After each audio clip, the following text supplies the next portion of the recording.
요한복음 1장 19절부터 교독합니다. 유대인들이 예루살렘에서 제사장들과 레위인들을 요한에게 보내어 네가 누구냐 물을 때에 요한의 증언이 이러하니라. 드러내어 말하고 숨기지 아니하니 드러내어 하는 말이 나는 그리스도가 아니라 한데 또 묻되 그러면 누구냐 네가 엘리야냐 이르되 나는 아니라 또 묻되 네가 그 선지자냐 대답하되 아니라 또 말하되 누구냐 우리를 보낸 이들에게 대답하게 하라 너는 내게 대하여 무엇이라 하느냐 이르되 나는 선지자 이사야의 말과 같이 주의 길을 곱게 하라고 광야에서 외치는 자의 소리로라 하니라. 그들은 바리새인들이 보낸 자라. 또 물어 이르되 네가 만일 그리스도도 아니요 엘리야도 아니요 그 선지자도 아닐진대 어찌하여 세례를 베푸느냐. 요한이 대답하되 나는 물로 세례를 베풀거니와 너희 가운데 너희가 알지 못하는 한 사람이 있었으니 곧 내 뒤에 오시는 그이라. 나는 그의 신발끈 물 풀기도 감당하지 못하겠노라 하더라. 이 일은 요한이 세례 베풀던 곳 요단강 건너편 베다니에서 일어난 일이니라. 이튿날 요한이 예수께서 자기에게 나아오심을 보고 이르되 보라 세상 죄를 지고 가는 하나님의 어린 양이로다. 내가 전에 말하기를 내 뒤에 오는 사람이 있는데 나보다 앞선 것은 그가 나보다 먼저 계심이라 한 것이 이 사람을 가리킴이라. 나도 그를 알지 못하였으나 내가 와서 물로 세례를 베푸는 것은 그를 이스라엘에 나타내려 함이니라. 요한이 또 증언하여 이르되 내가 보매 성령이 비둘기같이 하늘로부터 내려와서 그의 위에 머물렀더라. 나도 그를 알지 못하였으나 나를 보내어 물로 세례를 베풀라 하신 그이가 나에게 말씀하시되 성령이 내려서 누구 위에든지 머무는 것을 보거든 그가 곧 성령으로 세례를 베푸는 이인 줄 알라 하셨기에 내가 보고 그가 하나님의 아들이심을 증언하였노라 하니라. 또 이튿날 요한이 자기 제자 중 두 사람과 함께 섰다가 예수께서 그니심을 보고 말하되 보라 하나님의 어린 양이로다. 두 제자가 그의 말을 듣고 예수를 따르거늘 예수께서 돌이켜 그 따르는 것을 보시고 물어 이르시되 무엇을 구하느냐 이르되 랍비여 어디 계시오니까 하니 랍비는 번역하면 선생이라. 예수께서 이르시되 와서 보라. 그러므로 그들이 가서 계신 데를 보고 그날 함께 거하니 때가 10시쯤 되었더라. 요한의 말을 듣고 예수를 따르는 두 사람 중 하나는 시몬 베드로의 형제 안드레라. 그가 먼저 자기의 형제 시몬을 찾아 말하되 우리가 메시아를 만났다 하고 메시아는 번역하면 그리스도라. 데리고 예수께로 오니 예수께서 보시고 이르시되 내가 요한의 아들 시몬이니 장차 게바라 하리라 하시니라. 게바는 번역하면 베드로라. 오늘 이 본문의 말씀을 가지고 사도 요한의 그 복음서가 우리에게 전하고자 하는 뜻이 무엇인지 한번 묵상하도록 하겠습니다. 자, 우리가 오랫동안 교회 생활을 하면서 여러 편의 설교를 듣습니다. 그 설교에 관하여 기본적으로 크게 두 가지 부류로 나누어서 이야기를 합니다. 하나는 제목 설교라고 합니다. 모범적인 설교 방식입니다. 그 모범적인 설교 방식을 따르면 세례 요한에 대하여 가장 많이 설교하는 그런 스타일은 세례 요한이라고 하는 신앙의 위인에 대하여 우리가 배워야 할 것, 혹은 우리가 본받지 말아야 할 것, 그러한 메시지를 정해서 세례 요한을 하나의 샘플링하여서 사용하는 겁니다. 대표적으로 세례 요한에 대한 설교 가운데 아마도 한두 번씩 들어보셨을 겁니다. 예수 그리스도를 지극히 높이고 자기는 아주 낮아지는 이런 것이 주님을 섬기는 올바른 도리다. 세례 요한은 그렇게 겸손하게 자기를 따르던 사람들이 다 예수님께로 몰려가는데도 세례 요한은 그는 흥하여야 하겠고 나는 쉬어야 하겠다.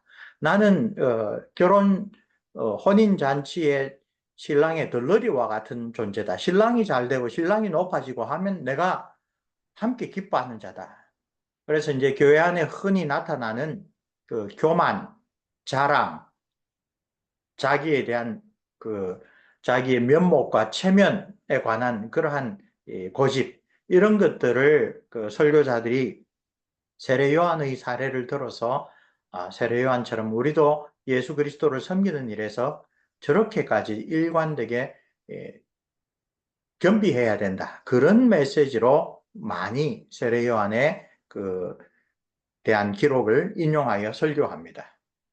또 한편으로 이렇게 위대한 선지자였는데도 자기가 옥에 갇혀서 순환당하자 자기가 성령으로 말미암아 깨우쳐서 고백했던 핵심적인 메시지, 나사렛 예수가 하나님이 우리 민족에게 구약 시절부터 약속하셨던 그 메시아다라고 하는 것을 제자들을 보내서 다시 물어볼 정도로, 그래서 인간은 참으로 연약하구나. 세례 요한 같이 자기 눈으로 예수 그리스도가 누구신지를 그렇게 증거한 사람도 자기가 옥에 갇히고 자기가 죽을 위험에 처하자 오시리가 당신입니까? 우리가 다른 사람을 구해야 합니까?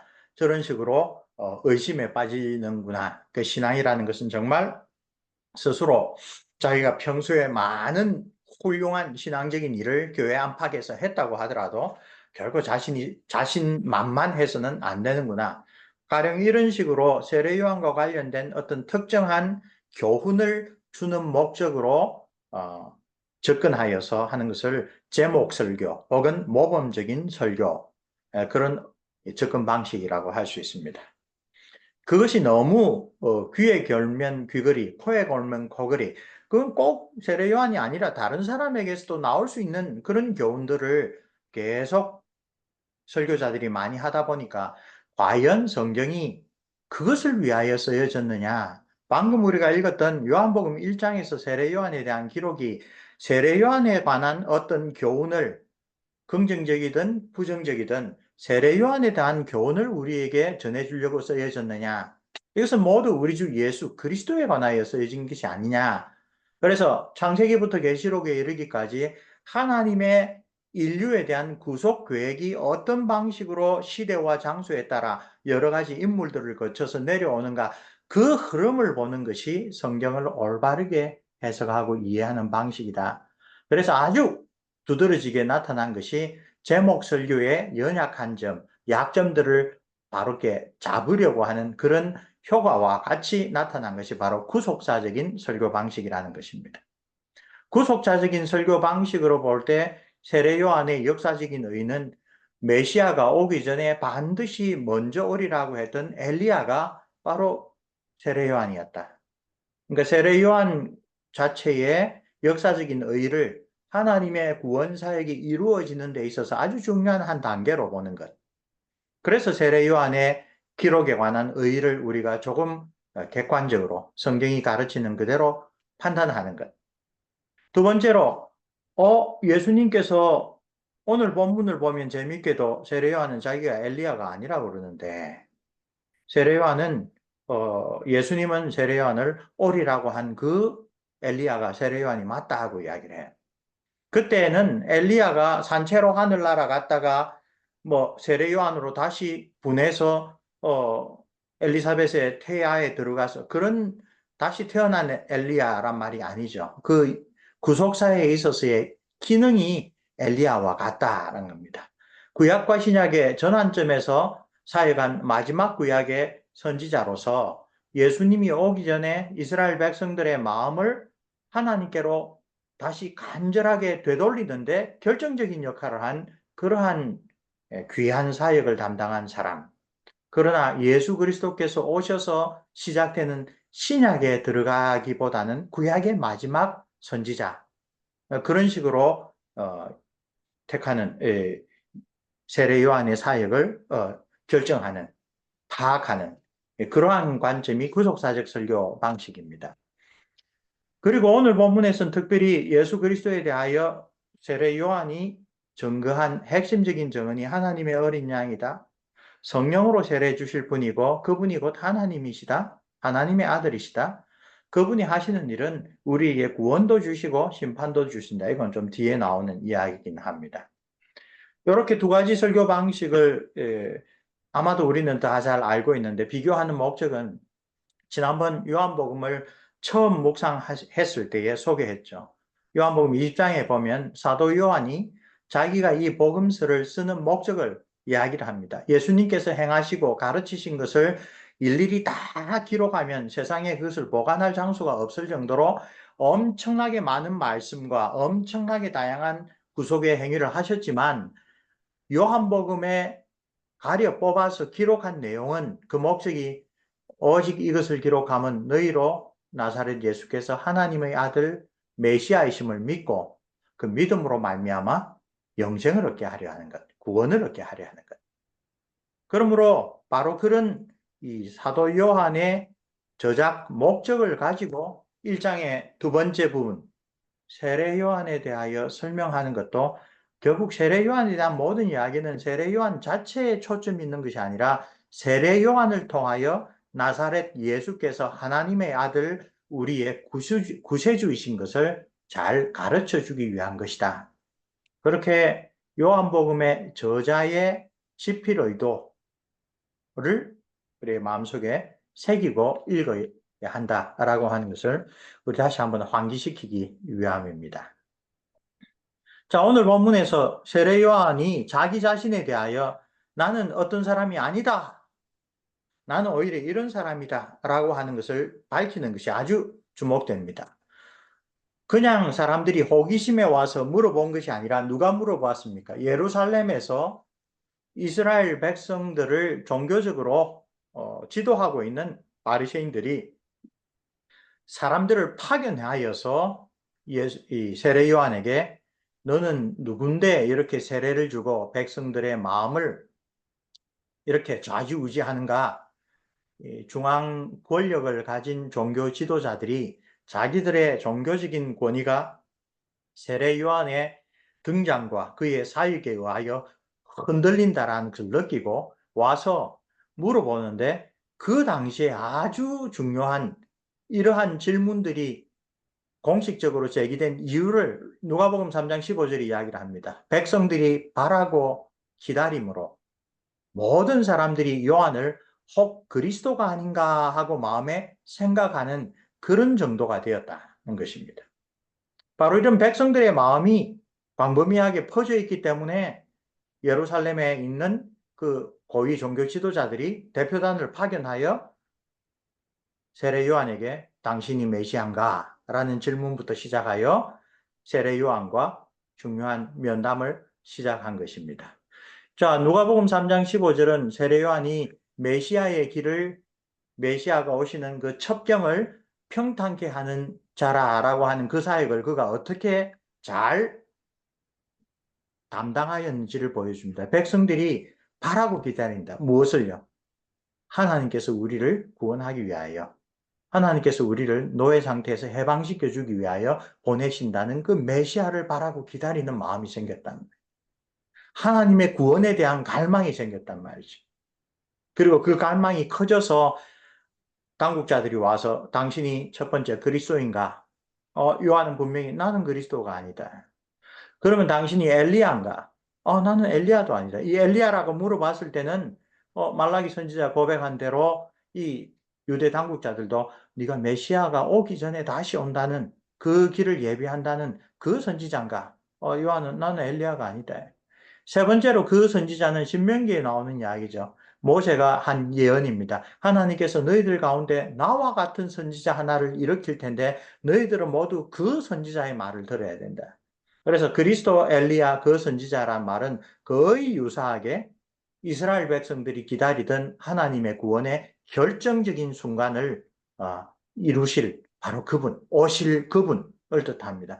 그러나 세례요한은 여기서 아주 분명하게 나는 그리스도도 엘리야도 그 선지자도 아니다 라고 이야기를 합니다. 그러자 그 사람들이 묻죠. 우리를 보내어서 당신의 정체를 확인해 보라고 한 예루살렘의 당국자들에게 뭔가 우리가 대답을 가지고 가야 된다. 당신이 그리스도 엘리야 그 선지자도 아니면 당신 누구냐라고 하자 세례요한의 자기 계시가 나옵니다. 나는 주의 길을 곱게 하라고 광야에서 외치는 자의 소리이다. 이것은 이사야 선지자가 말한 바 메시아가 오실 때에 그 메시아의 길을 평탄케 할, 그 메시아의 길을 예비할 바로 그런 예비자로 내가 왔다. 그래서 엘리야냐 물으니까 엘리야가 아니라고 했지만 그러나 세례 요한이 말한 엘리야는 나는 말라기에서 말하는 그런 바로 그 엘리야가 죽지 않고 천국에 갔다고 믿어지는 그 엘리야가 다시 세상에 온 그 사람은 아니다라는 의미였지만 실제로 예수님은 그가 한 일은 엘리야의 사역과 동일하다. 그래서 다시 엘리야가 와야 된다라고 하는 그 구약의 선지자의 예언은 실제로 세례 요한에 의하여 성취되었다고 이야기를 합니다. 자, 그것이 잘 나타납니다. 우리가 갈멜산에서 엘리야가 450명의 바알 선지자, 400명의 아세라 선지자 합쳐서 850명의 거짓 신을 숭상하는 선지자와 대결을 벌여서 이 도랑에 물이 가득할 정도로 물을 뿌리고도 하늘로부터 내려온 불로 야훼 하나님만이 참 신이다라는 것을 거기 모였던 이스라엘 지파 모든 대표자들에게 분명히 보였죠. 그 다음 아주 분명합니다. 아합 왕이 있는 그 자리에서 백성들에게 명령하여 바알과 아세라 선지자를 전부 다 처형했습니다. 사형에 처했습니다. 그럴 정도로 그 사건은 이 아합 시절에 여호와 하나님을 숭배하는 제사장들을 다 박해하여 죽이고 선지자들도 다 사라진 암울한 시기에 엘리야가 이 갈멜산에서 이스라엘 백성들에게 한 일이 뭡니까? 던진 메시지가 뭐였습니까? 바알이 참신이면 바알만 섬겨라. 여호와 하나님이 참신이면 여호와 하나님을 섬겨라. 우리 지난번에 작년에 공부한 바로 그 내용이죠. 그래서 백성들로 하여금 이 놀라운 하나님의 기적을 보고 여호와 그분만이 참신이다라고 믿음을 분명하게 고백하게 되었습니다. 그리고 여기 질문, 엘리야의 유명한 사건 이후에 그 이전 바알 시대와 이후 바알 그 이전 그 이스라엘 왕은 동일한 사람이죠. 그 이전과 그 이후에 뭐가 차이가 났느냐? 선지자 학교가 곳곳에서 생깁니다. 하나님의 말씀을 하나님의 백성에게 전해 주어야 할 말씀의 사역자들을 양성하는 선지자 학교가 엘리야의 이 감람산, 이 갈멜산 위에 이 영적인 대결 이전에는 숨어 지내던 하나님께서 엘리야에게 바알에게 무릎 꿇지 아니한 7,000명을 내가 숨겨두었다 하는 그런 존재, 일반 백성들하고는 활동이 아예 끊겨 있는 그런 존재만 잔존해 있다가 그 다음부터는 그 제자 엘리사를 위시하여 곳곳에 선지자 학교가 생긴 것이 나타납니다. 그래서 엘리야는 하나님의 백성의 마음을 다시 하나님께로 돌린 사역으로 유명합니다. 세례요한의 사역은 바로 그런 의미에서 두 번째 엘리야의 사역, 말라기 4장 5절 보라 여호와의 크고 두려운 날이 이르기 전에 내가 선지자 엘리야를 너희에게 보내리니 선지자 엘리야를 보낸다라는 말의 의미를 갈멜산 사건과 이야기를 한다면 아까 누가복음 3장 15절 말씀이 있죠. 백성들이 바라고 기다린다. 하나님의 구원의 큰 일을 바라고 기다리는 그런 마음으로 성도들에게 이스라엘 백성들에게 회개하라. 하나님의 나라가 가까웠느니라. 회개의 참된 열매를 맺고 회개에 대한 그 분명한 그 표식으로 물 세례를 받으라. 그걸 통하여 백성들의 마음이 하나님의 구원을 간절히 바라고 기다리는 그러한 사역을 했다라고 이야기를 하는 것입니다. 그러나 사도 요한은 세례 요한의 증거에서 나는 메시아가 아니고 나는 엘리야가 아니고 나는 그 선지자가 아니고 나는 곧 오실 그 메시아에 관한 소식을 광야에서 전하는 자다. 그리고 정작 하나님께서 성령으로 그로 하여금 나사렛 예수 그리스도를 세례를 주게 하셨을 때에 그가 예수님에 대하여 증언한 가장 중요하고 핵심적인 증언은 나사렛 예수는 하나님의 어린 양, 곧 우리의 죄를 위하여 구약의 모든 이스라엘 백성들이 그리고 그 당대 사람들도 하나님 앞에 나아가서 하나님과 화목하기 위하여는 반드시 피 흘림이 없으면 사함이 없느니라 라는 공의의 법칙에 따라 드리는 그 제사를 담당하실 분이 바로 메시아로 오신 예수 그리스도시다.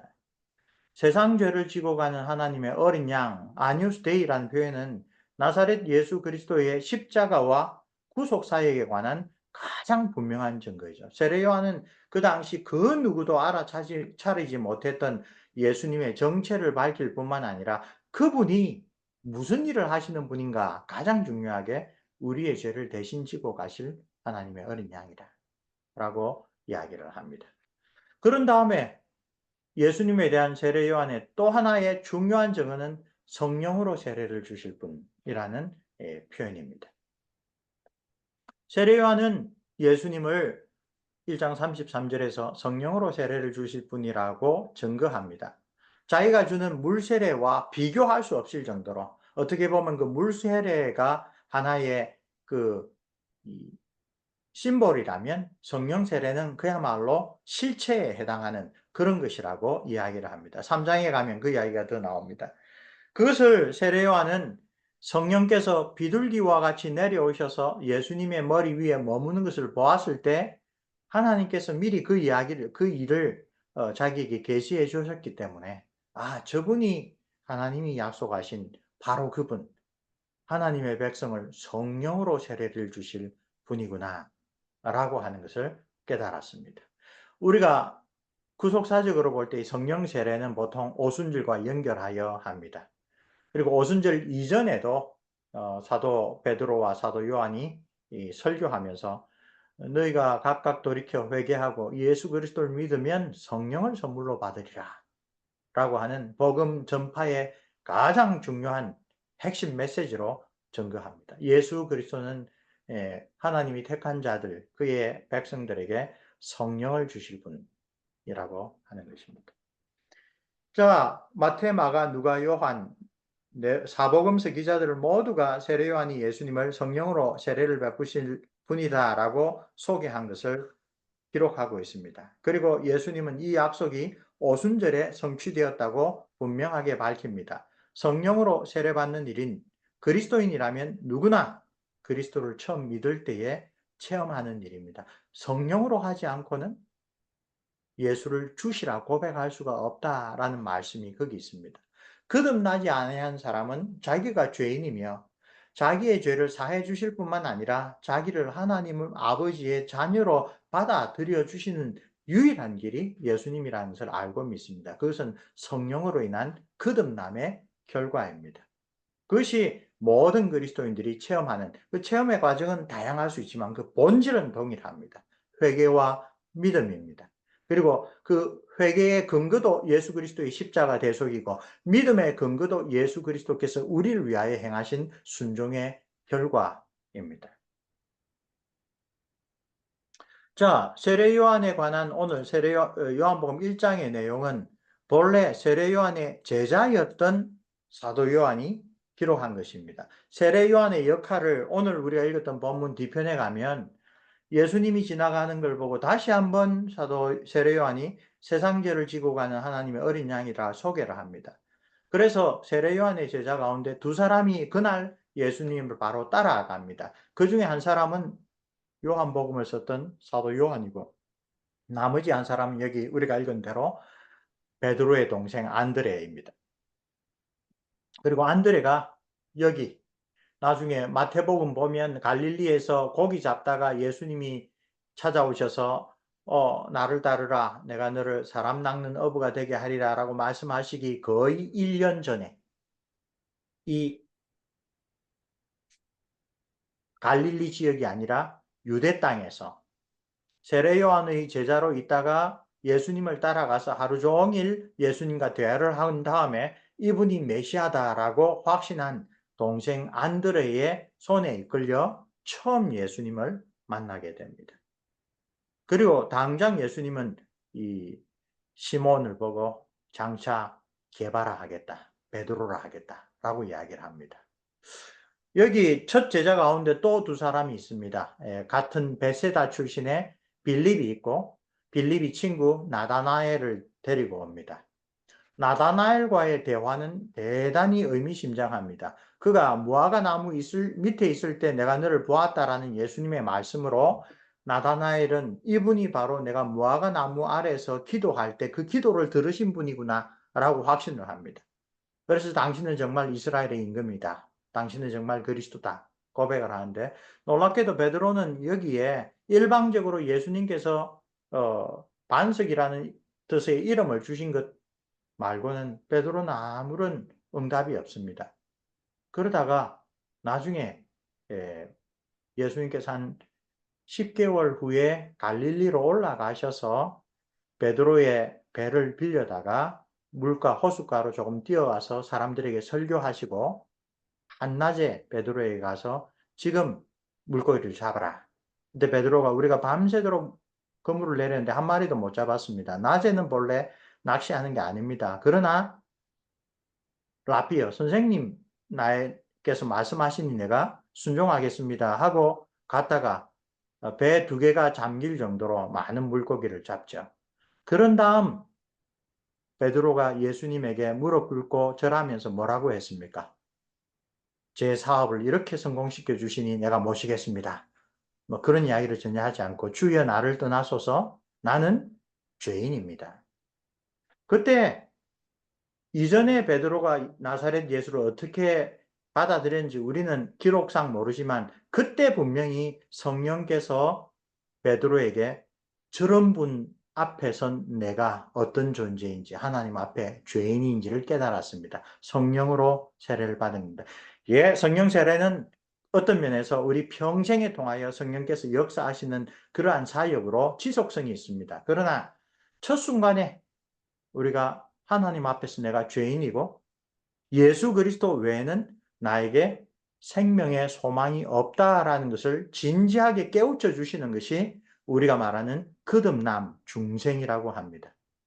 그것은 세례 요한이 소개했듯이 성령 세례로 말미암습니다. 그 성령 세례를 주실 분은 예수 그리스도이십니다. 그런 점에서 오늘 1장에서 보면 세례 요한 아주 분명하게 나는 여러분들이 지금 혹시 의심하거나 기대하는 그 메시아도 아니고 엘리야도 아니고 모세가 말한 그 선지자도 아니고 정말로 여러분이 바라고 기다려야 됐던 그분을 미리 소개하는 자이다. 그분이 오실 길을 내가 미리 닦는 자이다. 그리고 복음 4복음서에는 그런 이야기가 나오죠. 그분에 비하면 나는 그분의 신발끈을 풀기도 감당하지 못하는 그런 존재이다. 그렇죠?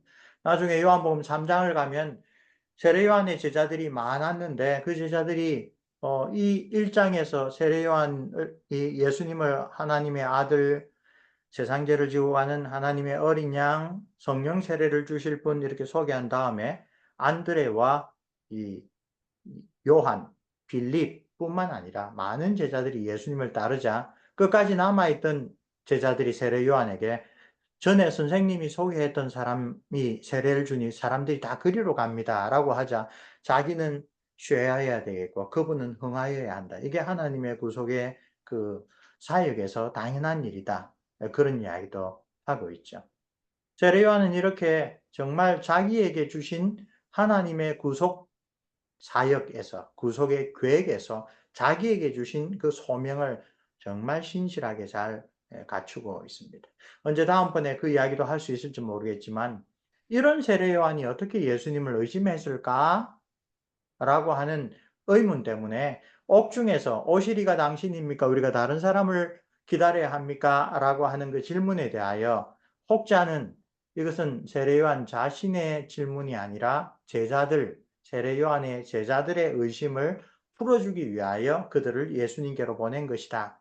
그런 그 주장도 있고 또 다른 사람은 세례 요한은 예수 그리스도께서 오셔서 하실 일이 우리 죄를 위하여 하나님의 어린 양으로서 대속 희생을 감당하실 뿐만 아니라 타작마당 비유를 이야기를 하죠. 자기 밭을 고로사 알곡과 가라지를 구별하실 것이고 알곡은 곡간으로 엮고 쭉정이는 꺼지지 않는 불에 넣으실 일이다.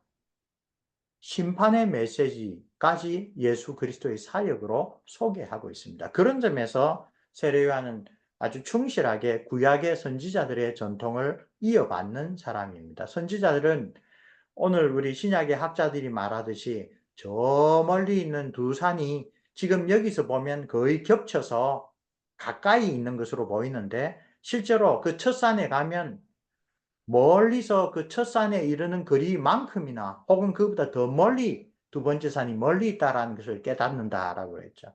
그래서 이것을 선지자들의 원근법, 선지자들, 구약 선지자들이 볼 때 예수 그리스도께서 오셔서 하실 구원과 심판의 일이 구약 시대에 멀리 볼 때는 같이 일어날, 거의 동시대에 일어날 것이라고 봤지만 실제로 약속된 그 메시아가 오셔서 하신 첫 번째 일은 구속의 일이었고 두 번째 심판의 일은 재림으로 미루어져 있었다. 그 시대가 그 일어날 그 시간상의 갭이 상당했다. 그런 식으로 신약의 학자들은 많이 소개하죠. 근데 마지막 구약의 선지자로서 세례 요한은 하나님께로 받은 자신의 계시에 따라 예수님은 우리의 죄를 대속해 주시는 구속의 일을 하실 뿐만 아니라 심판을 통하여 알곡과 쭉정이를 구별하시는 일도 하신다라고 했는데 자기가 옥에 갇혀서 이제 언제 죽을지도 모르는데 자기가 그 메시아라고 심판도 행하실 메시아라고 예언했던 나사렛 예수께서 심판에 관한 이야기는 전혀 하지 않으시는 것 같다는 것이죠. 실제로 예수님은 자기의 고향인 나사렛에 가셔서 바로 그 세례 요한이 기대했던 대로 이사야서를 읽는데 이사야서 본문을 읽으시되 아주 중간에 잘 구분하셨습니다. 하나님의 은혜의 해와 신원의 날을 선포하실 것이다. 은혜의 해는 죄로부터 구속받는 구원의 사역입니다. 신원은 억울한 자를 복권시켜주고 악한 자에게 적절한 벌을 주는 것입니다. 심판의 행입니다. 그런데 나사렛 회당에서 구약을 읽을 때 예수님께서는 신원의 날 부분을 읽지 않으셨습니다.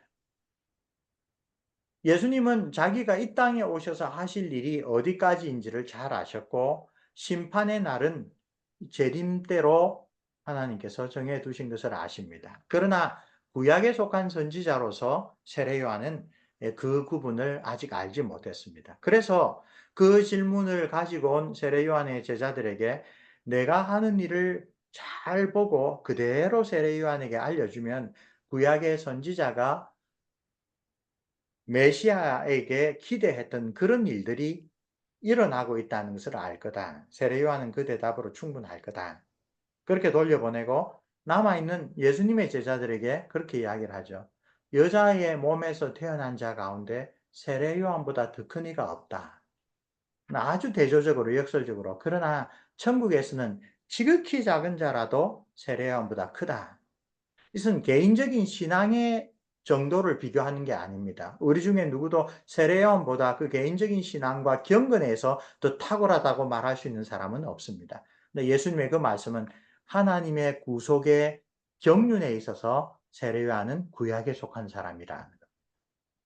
그리고 신약에 속한 사람은 예수님이 오셔서 하신 모든 일을 알고 있기 때문에 그 위대한 마지막 선지자, 오실 메시아를 직접 눈으로 보고 증거했던 그 선지자 세례 요한보다 예수 그리스도를 통하여 이 땅에서 이루어진 그리고 계속 이루어질 하나님의 구속에 대하여 훨씬 더 정확하게 알고 있다.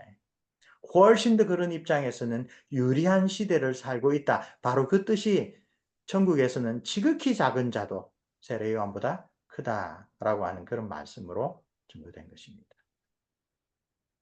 자, 세례 요한은 여기서 세례자 요한이라고 알려졌지만 실제로는 예수님에 대한 증인으로서의 그 역할이 아주 중요하고 두드러집니다. 그래서 John the Baptist는 사실 John the Witness라고 말할 수가 있습니다. 자, 세례 요한은 예수님의 인기에 대한 자신의 기쁨을 결혼식의 신랑의 가장 친한 친구의 기쁨으로 설명합니다. 그는 언제나 들러리 결코 신부가 아니다. 이거는 이제 불평하면서 내가 왜 주인공이 아니냐 그런 식으로 불평하지 않습니다. 신랑이 도착하면 가장 친한 친구는 작아질 수밖에 없습니다. 만일 세례 요한의 사역이 모두 그 자신에 관한 것이라고 생각한다면 우리는 이 세례 요한의 존재에 대하여 성경이 가르치는 요점을 놓치는 겁니다.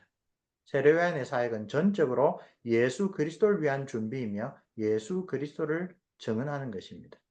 그래서 나중에 예수님은 세례 요한을 잠시 동안 켜서 비추이는 등불이라고 표현을 합니다. 그 말은 종교 지도자들은 잠시 동안 세례 요한을 기뻐하였지만 그러나 요한이 빛을 밝혀서 비추는 바로 그 주인공인 예수 그리스도는 바라보지 않으려고 했습니다. 세례 요한이 왜 하나님으로부터 보냄을 받았는지 모르면 엉뚱한 결론에 이르게 된다는 것입니다.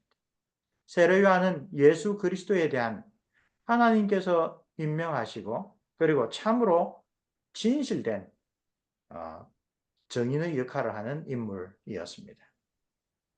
요한복음 3장 36절 우리 읽어보죠. 아버지께서 아들을 사랑하사 만물을 다 그의 손에 주셨으니 아들을 믿는 자에게는 영생이 있고 아들에게 순종하지 아니하는 자는 영생을 보지 못하고 도리어 하나님의 진노가 그 위에 머물러 있느니라.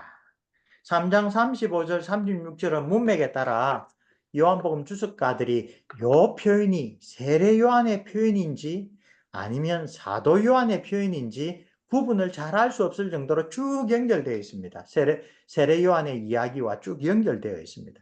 아무튼 이것은 세례 요한도 100% 공감하고 증거했던 메시지이고 사도 요한도 마찬가지로 우리에게 기록하여 증거하는 메시지입니다. 우리의 공경과 함께 그리스도의 오심이 가져다주는 우리의 구원의 기회를 두 가지 다 지적하고 있습니다. 우리 모두는 예수 그리스도 하나님의 아들 성자 하나님에 관한 선택에 직면합니다. 그분에 대하여 우리가 내리는 결정이 우리의 영원한 운명과 복지를 결정합니다. 예수 그리스도는 그 자신 안에 생명을 가지고 있으며 따라서 그분을 믿는 것은 영생을 얻는 것입니다. 그러나 만일 우리가 그 아들을 거부하면 우리는 이 진정한 생명을 보지 못할 것입니다. 우리의 의식적인 영원한 존재는 단지 삶이 아닌 어떤 것이 될 것이고 우리는 죽어서 없어지기를 바랄 것이지만 그러나 성경대로라면 믿지 않은 자는 죽어서 그 존재 자체가 없어지는 것이 아니라 꺼지지 않는 지옥불, 바깥 어두운데 라고 하는 구체적인 특정한 장소를 이야기를 하면서 믿지 아니한 하나님에 대하여 마땅히 드려야 될 믿음과 감사와 순종을 거부한 것에 대한 공의로운 그 벌을 받는다고 이야기를 하고 있습니다. 우리가 겪을 일은 하나님의 의로운 진노가 될 것입니다. 언제?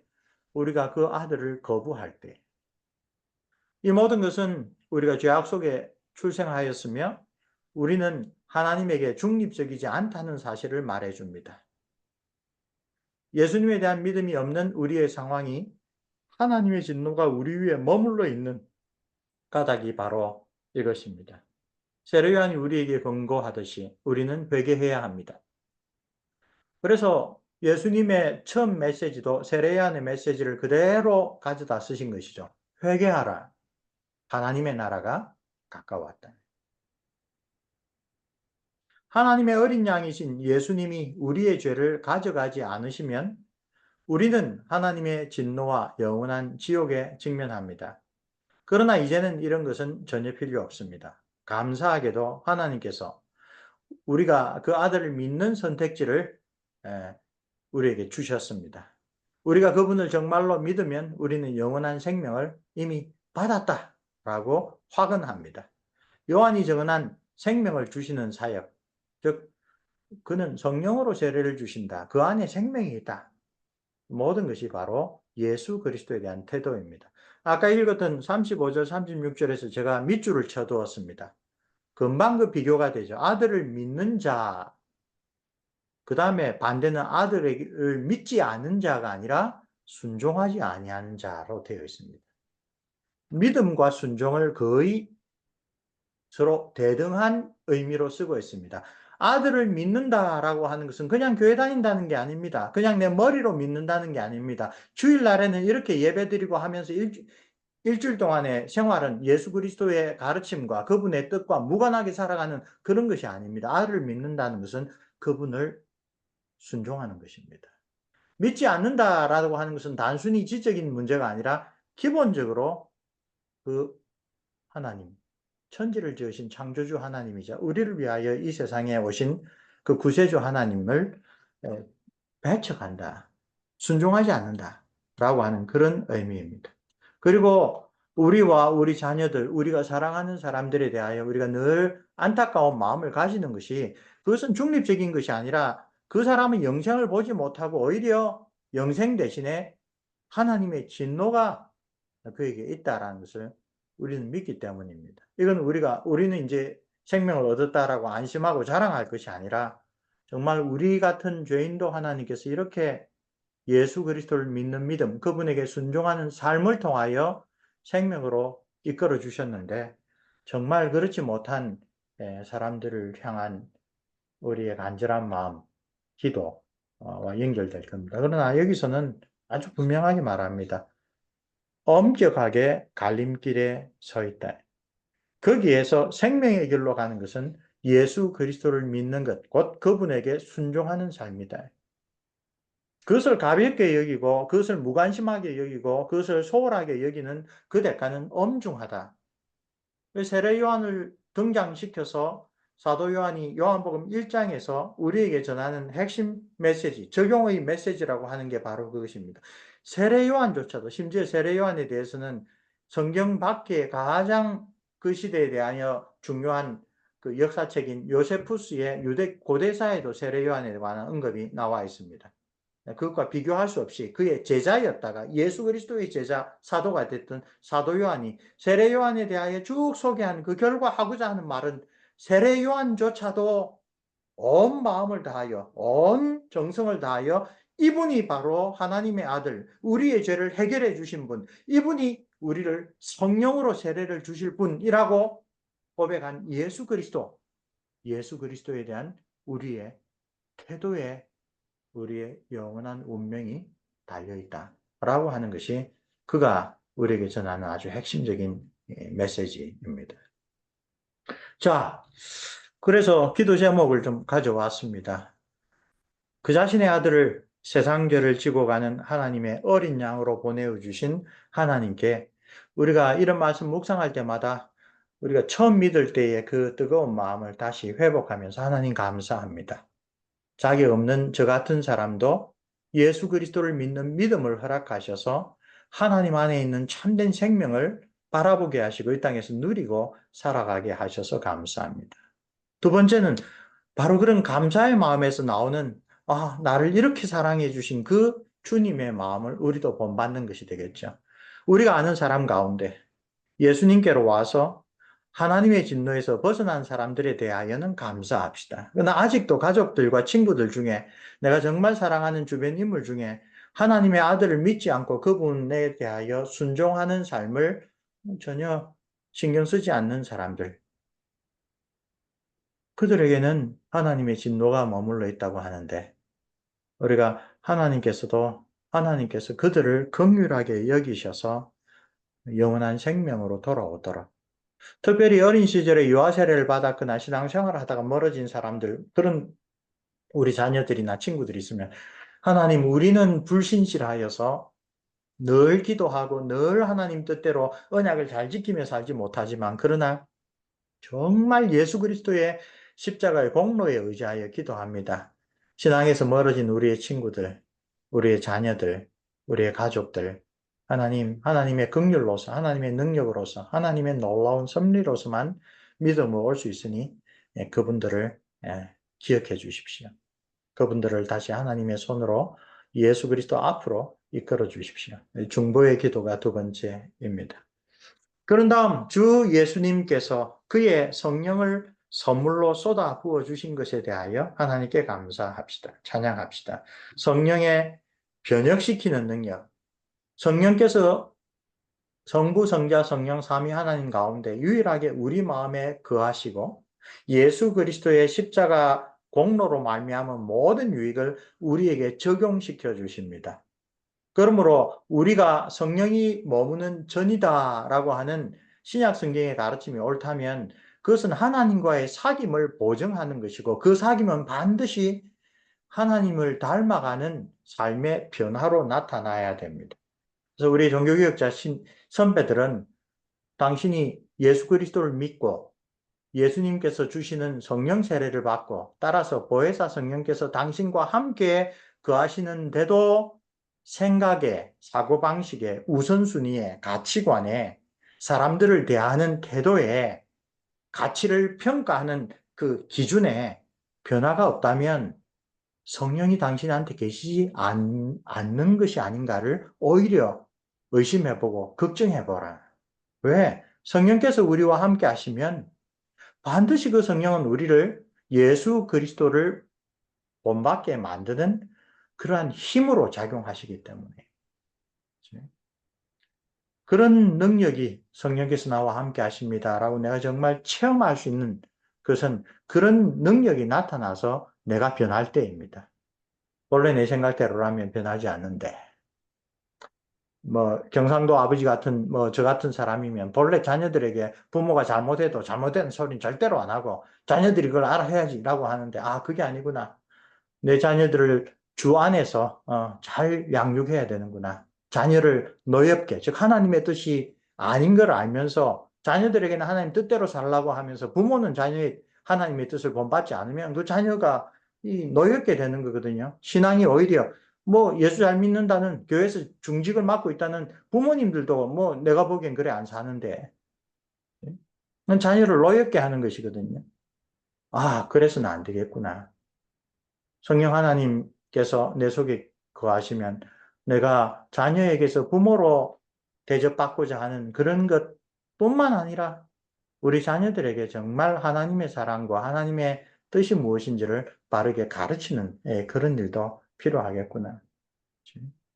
그 세 번째는 우리 자신에 대한 깊은 돌아봄입니다. 특별히 우리 장로교회의 그 비전을 Transforming Vision이라고 합니다. 하나님과의 교제를 가지면 그 사람은 반드시 삶이 변하게 되어 있다. 좋은 방향으로 성령께서 역사하시는 데 따라 그 지향하는 것은 머리 대신 그리스도로 바뀌게 되어 있다. 그런 이야기를 하고 있습니다. 제가 대표하여서 이 세 가지 강구를 지금 함께 좀 드리도록 하겠습니다. 자, 오늘 핵심적인 말씀. 아들을 믿는 자에게는 영생이 있고 아들에게 순종하지 않는 자는 영생을 보지 못하고 도리어 하나님의 진노가 그 위에 머물러 있느니라. 이 구절에서 우리가 먼저 감사를 드리고 중보를 드리고 우리 자신을 깊이 돌아보며 간구를 드리는 세 가지 기도입니다. 제가 대표로 기도하겠습니다.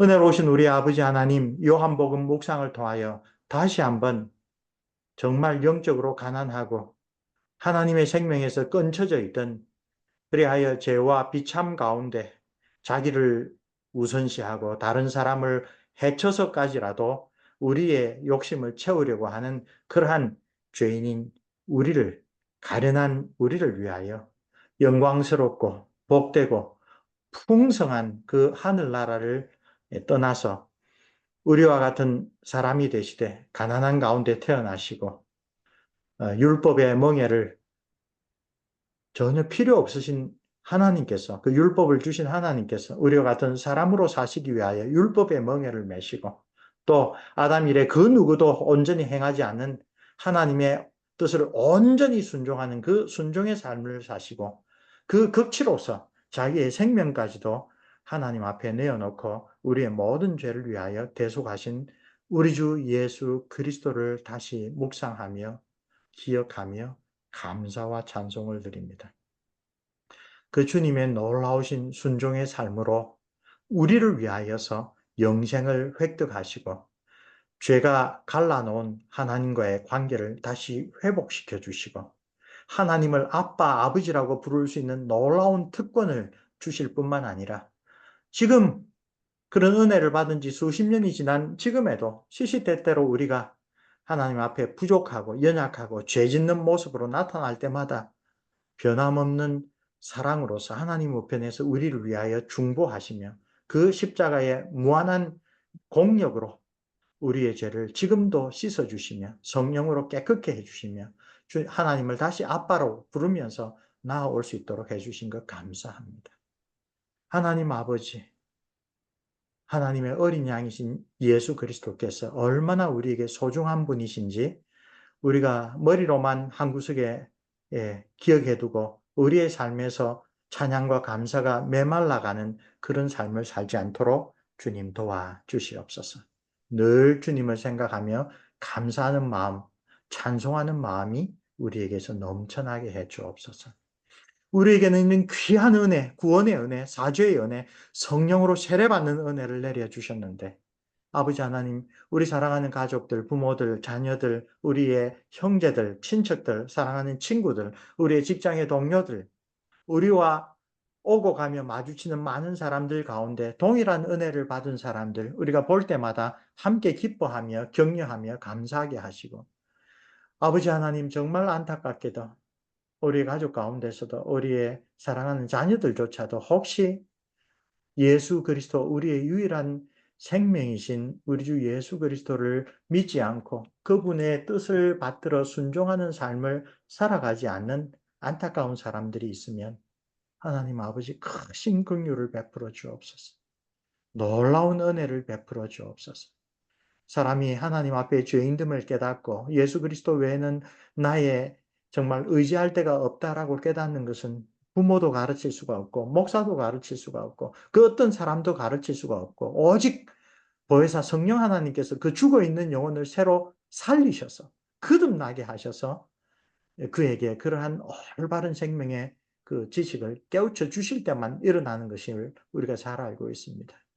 그러므로 주님, 저희들이 더 한층 기도하게 하시고, 하나님의 은혜를 더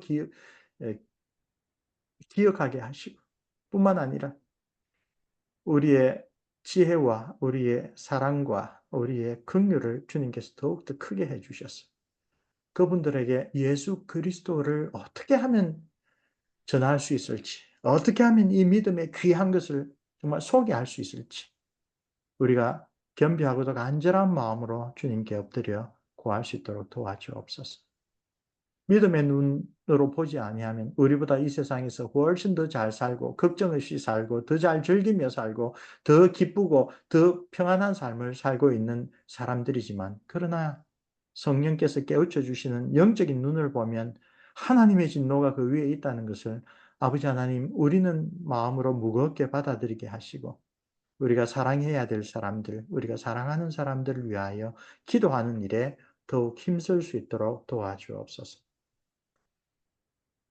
성령을 우리에게 보내어 주셔서 말씀을 깨우쳐 주실 뿐만 아니라 그 말씀을 우리의 가슴팍에 잘 박힌 돌처럼 심어 주셔서 늘 그 말씀을 따라 우리 자신을 돌아보게 해 주옵소서. 내 안에 거하시는 거룩한 성령님께서 나의 생각과 나의 말과 나의 행실을 고쳐주시는 바로 그 신령한 열매를 맺는 것을 통하여 하나님이 나와도 함께 계시구나. 임마누엘의 축복이 나와도 함께 하시는구나. 저희들이 깨닫고 더욱더 감사하며 기쁘게 살아가게 해 주옵소서. 주의 정사도 바울이 이야기했듯이 주님의 나라에 들어가는 주님과 함께 교제하는 그 소망으로 인하여 그리스도에 대한 믿음과 이웃에 대한 사랑이 샘솟는다고 하셨는데 아버지 하나님 우리도 이 소망을 가지고 정말 하나님과 사귀는 그 교제를 이 땅에서부터 누림으로 성령께서 내 속에 거하시는 그 실상을 내가 체험함으로 믿음과 사랑이 더욱더 풍성해질 수 있도록 은혜 내려 주시옵소서. 주의 종 세례 요한을 또한 저희들이 기억합니다. 그가 하나님께로부터 받았던 자기의 소명에 얼마나 충실하게 살았는지 저희들에게 반면교사가 됩니다. 주님, 우리 각 사람에게 주신 주님, 우리를 형편을 잘 아시고 맡기신 그 달란트대로 하나님 착하고 충성된 종으로 살아가는 우리 예함의 모든 멤버들 될 수 있도록 은혜 내려 주시옵소서. 우리 주 예수 그리스도 이름으로 기도합니다. 아멘.